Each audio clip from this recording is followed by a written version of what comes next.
તો હેલો મિત્રો, સ્વાગત છે આપનું એક નવા વિડીયોમાં। આજે હું જઈ રહ્યો છું મોડાસા, કેમ કે ભલે આજે રજા છે પણ એક પેશન્ટમાં મશીન લગાવવાનું છે। ભાઈ મારું કામ છે તો કરવું પડશે। તો એના પહેલાં આપણે શ્રાવણ માસના પવિત્ર દિવસો ચાલે છે તો કરીએ મહાદેવના દર્શન। કોમેન્ટમાં જરૂરથી હર હર મહાદેવ લખજો। આપણે હવે મહાદેવના દર્શન કરીને ત્યારબાદ 15 ઓગસ્ટ છે તો ભાઈ સ્કૂલમાં પ્રોગ્રામ છે, તો આપણે આવી ગયા છે સ્કૂલમાં પ્રોગ્રામ જોવા। ભાઈ વિડીયો બનાવવા પ્રોગ્રામનો, પણ ગીતો જે વિડીયોમાં આપણે અપલોડ કરીએ એના પર કોપી સ્ટ્રાઇક આવે છે, તો એના હિસાબે મેં આગળના સીન લીધા નથી। તો આ બેઝિક સીન છે ભાઈ ગુજરાતી શાળાનું, અમારી ગામનું। આપના ગામમાં બી આવા પ્રોગ્રામો થયા હશે, જરૂરથી જણાવજો। ભાઈ વચ્ચેની લીલોતરી બતાવ્યા વગર રહેવાયું નહીં। અહીંયા તમે જોઈ શકો છો, આપણે લાસ્ટ જે બ્લોગ મૂક્યો તો ચોટીલા મહાદેવ, એ મંદિર છે આ વચ્ચે। ગાયબ થઈ થોડી વારમાં આવશે। ઓકે, તો આપણે લાસ્ટ બ્લોકમાં ત્યાં ગયા હતા અને તમે જોઈ શકો છો ભાઈ ચોમાસાના પ્રતાપે જે લીલોતરી છે એ જોતા જોતા એનો આનંદ લેતા લેતા આપણે જઈશું। શું કે અબ્દુલ્લા, ચલો ત્યારે।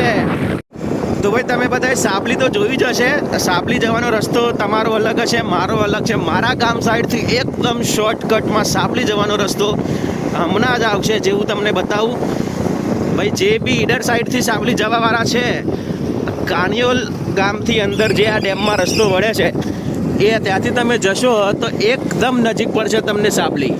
તો આપણે બી નેક્સ્ટ બ્લોગ આપણે બી સાબલીનો રાખીએ કે નહીં, જરૂર કોમેન્ટમાં બતાવજો। લાગી જાય તો રસ્તામાં સિંગ ખાતા ખાતા જઈએ ભાઈ।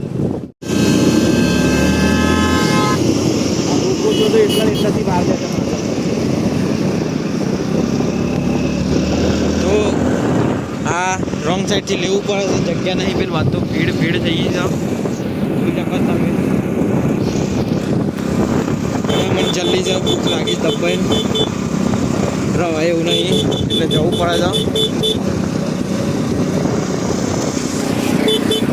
બાકી અમારે ત્યાં કોઈ નિયમ ફોલો ના કરો, કેવું કરવા પડે ભાઈ, પણ તો આજે થોડી મજબૂરી છે એટલે, બાકી ટ્રાફિક પૂરા ફોલો કરીએ છીએ આપણે।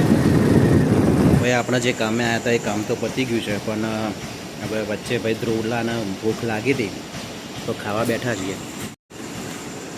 આપણે તો શ્રાવણના હિસાબે ભૂખ્યા રહ્યા છીએ, પણ ભાઈ એ આના બી શ્રાવણ જ છે પણ એક ટાણું કરી દીધું છે, તો એને મજા લેવા દો દાળબાટીની। તમે પણ જમતા જમતા જોવો બ્લોગ। ભાઈ કામ પર થઈને નીકળ્યા તો છીએ, પણ વાતાવરણ એવું છે જોરદાર વરસાદ આવે એવું લાગે છે। તમે જોઈ શકો છો, આ બહુ મસ્ત વાતાવરણ કર્યું, પણ આપણને પલળવાનો કોઈ શોખ છે નહીં। તો જ્યાં વરસાદ ચાલુ થાય ત્યાં આપણે ઊભા થઈ જઈશું, બરાબર। નામ લેતા હશે ભાઈ, વરસાદ ચાલુ થઈ ગયો, પણ બેસવા માટેની એક બેસ્ટ લોકેશન મળી છે। તમે જોઈ શકો છો કે બહુ મસ્ત જગ્યા છે બેસવા માટે। જય ભોલેનાથ। ભાઈ વરસાદ તો જુઓ, સારું થયું ભાઈ રોકાઈ ગયા, નહીં તો શું કેવું દુલા, હાલત બગડી જત આજ તો। અવાજ તમે સાંભળો ખાલી।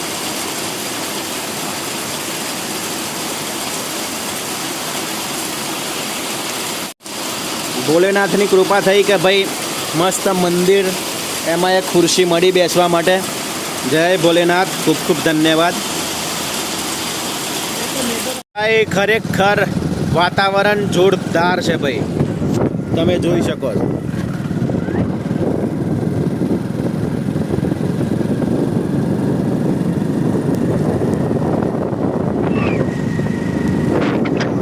ગજબ।